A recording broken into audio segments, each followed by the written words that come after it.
भारतीय गुरु दर्पण में सभी देशवासियों को राजेश गुरु का नमस्कार। आज हम बात करेंगे, दो तीन बिंदु पर बात करेंगे। विशिष्ट टीचर और अध्यापक टीचर, इन दोनों में वरीय कौन है? विशिष्ट टीचर की आपसी वरीयता क्या है? और वेतन विसंगति की जो बातें हो रही है, जो अभी विशिष्ट शिक्षक में योगदान कर रहे हैं, या जो 1 को कर लिए या 2 को कर लिए, 2 के बाद जो 7 तक करेंगे, उनमें वेतन विसंगति को किस तरह से दूर किया जाएगा, इन 2-3 बिंदुओं पर आज हम चर्चा करेंगे। क्योंकि हम इस चीज़ को सुन रहे हैं, देख रहे हैं कि ये चर्चाएं आपस में कहीं ना कहीं शिक्षकों में चल रही है, क्योंकि स्पष्ट कुछ नहीं हो पा रहा है। अपना विचार, अपनी जानकारी के अनुसार लोग बातें कर रहे हैं, और मैं भी आज आपसे इन बिंदुओं पर प्रकाश डालूंगा, अपने जानकारी के अनुसार ही प्रकाश डालूंगा। तो सबसे पहली चीज कि विशिष्ट शिक्षक वरीय होंगे या अध्यापक शिक्षक वरीय होंगे, ये तो चर्चा होती रहती है। लेकिन इसके पीछे कुछ हम, या इससे मतलब पहले कुछ हम शिक्षा से संबंधित बातें थोड़ा सा कर ले, इसके बाद हम इस बिंदु पर आ जाएंगे। शिक्षक साथियों और अभिभावक जो भी हैं हमारे, जिनके बच्चे स्कूल में पढ़ते हैं, सरकारी में पढ़ें या प्राइवेट स्कूल में पढ़ें, विद्यालय की बिल्डिंग, विद्यालय का भवन यदि हम सोने के ईंट से बना दें और बेंच डेस्क भी सोना चांदी का बना दें, और शिक्षा का स्तर उस विद्यालय के अंदर जो है, शिक्षण कार्य सही से न हो, बच्चों का स्वास्थ्य पर सही से ध्यान न दिया जाए, तो मेरे समझ से वो किसी काम का नहीं है। कर्म प्रधान होता है, संवर्ग प्रधान नहीं है, मेरा मानना है। भगवान कृष्ण का भी कुछ ऐसा ही संदेश था कि कर्म प्रधान है, उसके आगे फिर कुछ भी नहीं है वैल्यू। कर्म की ही सबसे महत्वपूर्ण है। कर्म को उन्होंने प्रधानता दिया था, और अन्य किसी चीज का प्रधानता नहीं दिया था। तो मैं तो समझता हूं कि आपके विद्यालय में जिस तरह के भी संवर्ग के लोग हैं, जिस तरह के भी लोग काम कर रहे हैं, हमारे टोला सेवक साथी भी विद्यालय से जुड़े हुए हैं, उसमें जो कर्मठ हों, जिनसे बच्चे संतुष्ट हों, गांव वाले संतुष्ट हों, महसूस करते हों, समझते हों कि ये बच्चों के प्रति अपना समय देते हैं, काम करते हैं, बच्चों को अच्छे से पढ़ाते हैं, उस विद्यालय में सबसे श्रेष्ठ वही टीचर है, चाहे वो किसी भी संवर्ग के टीचर हो। और जब तक ये चीजें हम में नहीं आएगी, मुझे नहीं लगता है कि कोई शिक्षा सुधार सकता है। शिक्षा सुधारने के लिए कर्मठ शिक्षकों को पहचानना होगा और उनको अवसर देना होगा, ताकि उनके कर्मठता का सही उपयोग हो सके।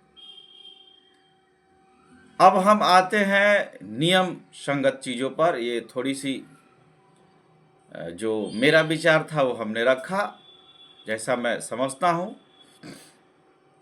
क्योंकि कठिन से कठिन आप कोई परीक्षा पास करके आ जाए और अपने कर्म पथ पर यदि वो शून्य है तो उसका कोई आउटपुट नहीं है। इसलिए हमें कर्म ही प्रधान लगता है और कर्मठ व्यक्ति ही सबसे श्रेष्ठ वरीय लगते हैं। शिक्षक साथियों, अब हम बात करते हैं, आप जो चर्चा करते रहते हैं कि वरीय की तरफ हम आते हैं नियम सिस्टम के ऊपर। तो विशिष्ट टीचर में वरीयता बिल्कुल स्पष्ट है कि आपकी नियोजन इकाई में योगदान की तिथि या प्रशिक्षण वेतनमान प्राप्त करने की तिथि, इसमें जो आपका पहले हो, अर्थात जिस दिन से आप प्रशिक्षित शिक्षक का वेतन प्राप्त कर रहे हैं उस दिन से आपकी आपसी वरीयता का तुलनात्मक अध्ययन होगा और एक ग्रेड में होगा। बेसिक ग्रेड के टीचर बेसिक से बेसिक और स्नातक ग्रेड का टीचर स्नातक से स्नातक, और बेसिक और स्नातक दोनों का यहाँ 3 चीजें बनती है। थोड़ा सा आप वीडियो पर आप लोग ध्यान दीजिएगा। यहाँ 3 चीजें बन रही है। बेसिक से बेसिक शिक्षक की आपसी वरीयता, स्नातक ग्रेड और स्नातक ग्रेड की आपसी वरीयता, बेसिक और स्नातक ग्रेड शिक्षकों की आपसी वरीयता। 3 बिंदु हुआ। तो बेसिक जो शिक्षक हैं यानी 1 to 5 के जो टीचर हैं, जिस विद्यालय में सिर्फ 1 to 5 के टीचर हैं, उनमें यदि विशिष्ट टीचर हैं तो नियोजन इकाई में प्रशिक्षित वेतनमान प्राप्त करने की जिनकी पहले तिथि होगी वे उस विद्यालय में वरीय होंगे। जैसा हमारा जानकारी है मैं आपके समक्ष रख रहा हूं, आप भी अपने से नियमावली वगैरह देखिएगा और पढ़िएगा। अब आप आ जाइए स्नातक ग्रेड टीचरों का। तो स्नातक ग्रेड टीचर में भी सेम, यदि कोई ऐसा विद्यालय है, ऐसा भी विद्यालय होता है कि 6 to 8 ही रहता है और वहाँ सिर्फ स्नातक ग्रेड के ही टीचर हैं, शिक्षक हैं, तो उस जगह पर जिन शिक्षकों का प्रशिक्षित वेतनमान पहले प्राप्त हुआ होगा वे उन सभी शिक्षकों में वरीय होंगे। अब उसमें जन्म तिथि, आपका नाम का जो है अल्फाबेटिकल, तो ये सारी चीज़ें भी काम करती है, लेकिन मोटे तौर पर आप इस चीज़ को समझ जाइए, नहीं तो बहुत ज़्यादा वीडियो लंबा हो जाएगा। अब आप आइए बेसिक और स्नातक टीचरों में विशिष्ट शिक्षक का हम बात बता रहे हैं। बेसिक और स्नातक ग्रेड टीचर में यदि कोई बेसिक टीचर 20 वर्ष 25 वर्ष या उनको कल ही रिटायर क्यों ना होना हो और उस विद्यालय में कोई आज स्नातक ग्रेड शिक्षक योगदान कर लेते हैं, तो वे योगदान करने के समय से ही उनसे वरीय होते हैं। तो ये हो गई विशिष्ट शिक्षकों की आपस में की वरीयता। अब जो अध्यापक शिक्षक आए हैं और जो अभी विशिष्ट शिक्षक बन रहे हैं, इन दोनों में कौन वरीय होंगे? तो शिक्षक साथियों, इस दोनों की वरीयता की जहां तक बात है उसके लिए हमें अभी कोई स्पष्ट कहीं ऐसा पत्र नहीं दिखा है। हो सकता है होगा, आप देखे होंगे आप लोग, लेकिन हमें नहीं दिखा है। इसलिए विशिष्ट टीचरों की और अध्यापक शिक्षकों की वरीयता आपस में किस तरह से निर्धारित होगी, इसकी स्पष्ट कोई अभी तक हमें जानकारी नहीं कहीं से मिली है। जैसे ही हमें प्राप्त होगा मैं कोशिश करूंगा कि मैं आपके समक्ष इसको रखूं। अब वेतन विसंगति की जो बात हो रही है विशिष्ट टीचरों का, कि जो 1 तारीख को योगदान कर लिए, 1 जनवरी 2025 को, जो 2 को कर लिए, जो 7 को कर लिए, या सक्षमता 2 में जो हमारे साथी परीक्षा दे रहे हैं या 3 में दे रहे हैं, 4 या 5 में जो दे करके आएंगे, तो जो पहले अभी विशिष्ट शिक्षक बन गए और जो अभी की जो परिस्थिति है कि यदि इंक्रीमेंट नहीं मिलता है तो जो सक्षमता 2 में जो शिक्षक हमारे परीक्षा दिए हैं उनका जो है एक इंक्रीमेंट लग जाएगा, उन्हीं का वेतन अधिक हो जाएगा। तो ये वेतन विसंगति भी बन सकती है। तो ये पहले ज्वाइनिंग कर लिए हैं तो ये वरीय हैं या पहले विशिष्ट टीचर बन गए हैं तो इनका वेतन कैसे कम हो सकता है, इस पर विचार होगा। बहुत तरह की बातें आप भी आपस में कर रहे होंगे, सोच रहे होंगे, समझ रहे होंगे, सुन रहे होंगे। तो हमें जहाँ तक समझ में आता है कि 5 बार आपका सक्षमता परीक्षा होनी है। यदि 5वीं बार भी कोई वैसे शिक्षक, आप एक ही ग्रेड में समझ लीजिए, आप स्नातक ग्रेड में ही समझ लीजिए, मैं स्नातक ग्रेड टीचरों में समझाता हूँ, सेम आपको ये बेसिक पर भी यही चीज़ें आएगी। कोई शिक्षक, आप एक उदाहरण मान लीजिए कि कोई टीचर 6 फरवरी 2014 को विद्यालय में योगदान किए हैं और कोई टीचर 10 फरवरी 2014 में विद्यालय में योगदान किए हैं और दोनों ही सेम प्रशिक्षित हैं, यानी योगदान के पूर्व अपने माता पिता के ने उनको पहले ही प्रशिक्षित करा दिया था। वे बीएड या डीएलएड जो भी है वो करके आए थे, तो उनका योगदान तिथि अलग अलग है, यही मेन अंतर है। तो वैसे में अगर जो शिक्षक 10 फरवरी 2014 को योगदान किए हैं और वो सक्षमता प्रथम में उत्तीर्ण हो गए, शामिल हो गए और वो विशिष्ट शिक्षक बन गए उनसे पहले, और जो शिक्षक 6 फरवरी को योगदान किए हैं वे 5वीं बार जब सक्षमता परीक्षा हो रही है उसमें वे शामिल हो रहे हैं, उत्तीर्ण हो रहे हैं, उसके बाद विशिष्ट शिक्षक बन रहे हैं, योगदान कर रहे हैं, तो ऐसे में तो उनका वेतन, जो 6 तारीख को योगदान किए हैं उनका वेतन जो पहले बन गए हैं विशिष्ट टीचर, उनसे कहीं ना कहीं कम हो जाएगा। क्योंकि 5वीं परीक्षा कब होगी, कब तक होगी, अभी उसका हम सही से अंदाजा भी नहीं लगा सकते। तो वेतन विसंगति जो दूर होगी वो 5वीं बार, 5 बार की सक्षमता परीक्षा होने के बाद होगी। क्योंकि एक सिस्टम नियम ये भी कहता है कि वरीय टीचर का वेतन सेम ग्रेड के, जैसे स्नातक से स्नातक ग्रेड के टीचर, बेसिक से बेसिक ग्रेड के टीचर, ये नहीं कि आप योगदान किए आज और कोई जो है कि नहीं बेसिक टीचर में 10 वर्ष से सर्विस कर रहे हैं, अब वेतन निर्धारण होने लगा तो उनसे आपका कम हो गया वेतन, तो आपका जो है कि नहीं ये वरीय कनीय का वेतन, ये नहीं, सेम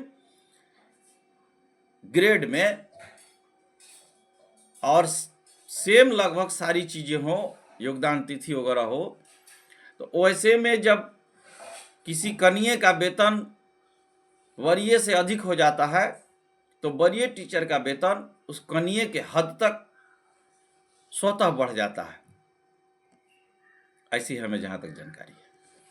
तो वैसे में वेतन विसंगति जो है वे 5 बार जब सक्षमता परीक्षा हो जाएगा उसके बाद होनी चाहिए। शिक्षक साथियों, वीडियो थोड़ा लंबा हो रहा है लेकिन इसको बहुत ध्यान से सुनिएगा, समय दे करके सुनिए और समझिए।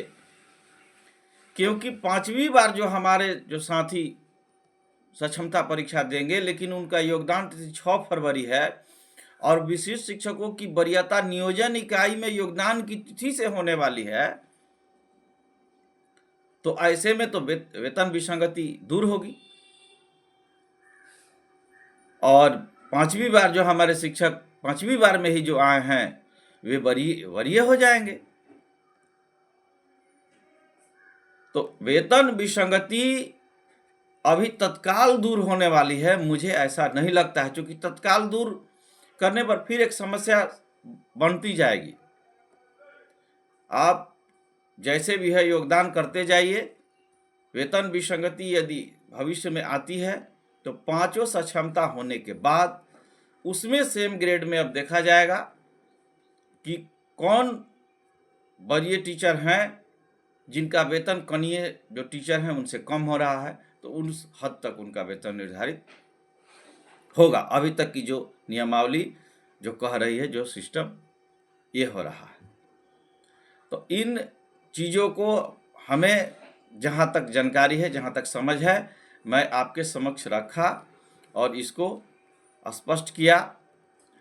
और जहाँ तक मेरा मानना है सामाजिक तौर से कि आप विद्यालय में एक टीम की तरह हैं और बिल्कुल स्वच्छ भावना से आप कुछ भी हों, आप प्रधानाध्यापक हों, प्रधान हों, लेकिन आपके पूरे विद्यालय में जितने भी शिक्षक हैं वो एक टीम की तरह है और उस टीम में आप सबको लगता है कि सबसे कर्मठ टीचर यही हैं।